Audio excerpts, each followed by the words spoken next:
வணக்கம் மக்களே, நான் உங்கள் வினோத். கொடைக்கானலுடைய கிளைமேட் வந்து நம்ம இந்த வீடியோவில் பார்க்க போகிறோம். நேற்றுக்கு கொடைக்கானலில் ஒரு 5 நாளைக்கு கண்டினியூவாக மழை இருக்குன்ட்டு நியூஸில் போட்டிருந்தாங்கன்னு சொல்லிட்டு நம்ம சேனலில் அப்டேட் பண்ணோம். நேற்று கூட காலையிலேருந்து சாரல் அடிச்சுட்டே இருந்தது. ஆனால் இன்றைக்கி பார்த்தீங்கன்னா கிளைமேட் அப்படியே ஆப்போசிட்டாக சேஞ்ச் ஆயிடுச்சுங்க. காலையிலேருந்து வெயில் பட்டையை கிளப்பிட்டுருக்கு. பயங்கரமான வெயில், பனியும் கூட நைட் டைமில் அப்படி கண்ணா பின்னான்னு பனி. சொட்டருக்குள்ளே ஜாக்கெட் இல்லாமல் வெளியில் எங்கேயுமே போக முடியல. அந்தளவுக்கு நைட்டு வந்து குளிர் பயங்கரமாக இருக்குது. இன்றைக்கி வெயில் பார்த்திங்கன்னா சூப்பராக அடிச்சிட்ருக்கு. எந்த ஒரு விஷயம் கிடையாது. நீங்கள் தாராளமாக நீங்கள் கொடைக்கானலுக்கு வரலாம், வந்தாலுமே நல்லா என்ஜாய் பண்ணலாம். மழையை நினச்சி நிறைய பேர் பிளான் வந்து மாற்றிருப்பீங்க. ஸோ அதனால தான் உங்களுக்கு உடனே இந்த வீடியோ வந்து நான் அப்டேட் பண்ணுறேன். கிளைமேட்டை வந்து கொடைக்கானலுடைய கிளைமேட் வந்து யாராலையும் கணிக்க முடியாது. நம்ம ஒரு மழை வரும்னு போடுவோம், மழை வராது ஆனால் வரும். இந்த வானிலை ஆராய்ச்சி மையத்தில் கணிக்கிற இந்த கிளைமேட்லாம் வந்து கொடைக்கானலுக்கு வந்து நம்ம கணிக்கவே முடியாது. ஸோ வானிலை வந்து மாறிட்டே இருக்கும் இல்லையா. இன்றைக்கி ரெயின் கிடையாது, மிஸ்ட்டும் வந்து அவ்வளோவா கிடையாது. மிஸ்ட்டை நீங்கள் என்ஜாய் பண்ணோன்னா காலையில் ஏர்லி மார்னிங் 5 to 6 அந்த டைமில் மட்டும்தான் மிஸ்ட்டை வந்து பார்க்க முடியும். அதே மாதிரி வரக்கூடிய 7ஆம் தேதி விநாயகர் சதுர்த்தி வருது. இந்த வாரம் வெள்ளி சனி ஞாயிறு பயங்கர கூட்டமாக இருக்குது. நிறைய ரூம்ஸ்லாம் புக்கிங் ஆகிட்டு இருக்குது.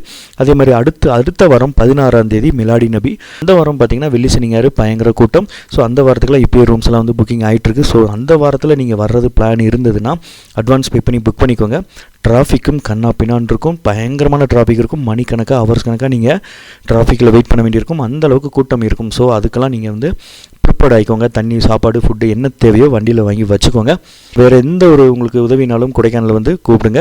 மிட் நைட்டில் ரூம்ஸ் கேட்டு கால் பண்ணுறீங்க. 1 மணி வருவேன், 12 மணிக்கு வருவேன், 3 மணிக்கு வருவேன்ட்டு ஈவினிங்லேயே கால் பண்ணி கேட்குறீங்க. அந்த மாதிரி மிட் நைட்டில் நீங்கள் வரதா இருந்தால் அட்வான்ஸ் பே பண்ணறதுக்கு யோசிக்கிறீங்க. அட்வான்ஸ் பே பண்ணாமல் நம்ம வந்து ரூமை எடுத்து வச்சுட்டு உங்களுக்காக விடிய உட்காந்து காத்துட்டு இருக்க முடியாது இல்லையா.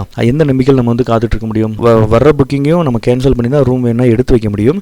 அதுவும் இல்லாமல் வர வழியில் நீங்கள் ஏதாவது ரூமை போட்டு போய் ஸ்டே பண்ணிடுவீங்க. ஃபோன் பண்ணால் எடுக்க மாட்டீங்க. ஸோ அட்வான்ஸ் பே பண்ணால் மட்டும் தான் வந்து மிட் நைட்டில் நீங்கள் வரீங்கன்னா ரூம் வந்து நம்ம ஹோல்ட் பண்ணி வைக்க முடியும். அதே மாதிரி போகக்கூடிய பாதை சூப்பராக இருக்குது. 2 இடத்துல மட்டும் பால வேலை நடக்குது, வத்தலகுண்டுலேருந்து கொடைக்கானல் வர வழியில். ஸோ அந்த இடத்துல மட்டும் கொஞ்சம் ஸ்லோ அண்ட் ஸ்டெடியாக வாங்க. மற்ற எல்லா நேரமே நீங்கள் வந்து ஸ்லோ அண்ட் ஸ்டெடியாக தான் கொடைக்கானலுக்கு வரணும். ரொம்ப ஸ்பீடாக வராதிங்க, வண்டி கண்ட்ரோல் இருக்காது. ஏன்னா லாஸ்ட் வீக்கில் 2-3 ஆக்சிடென்ட்லாம் நடந்திருந்தது.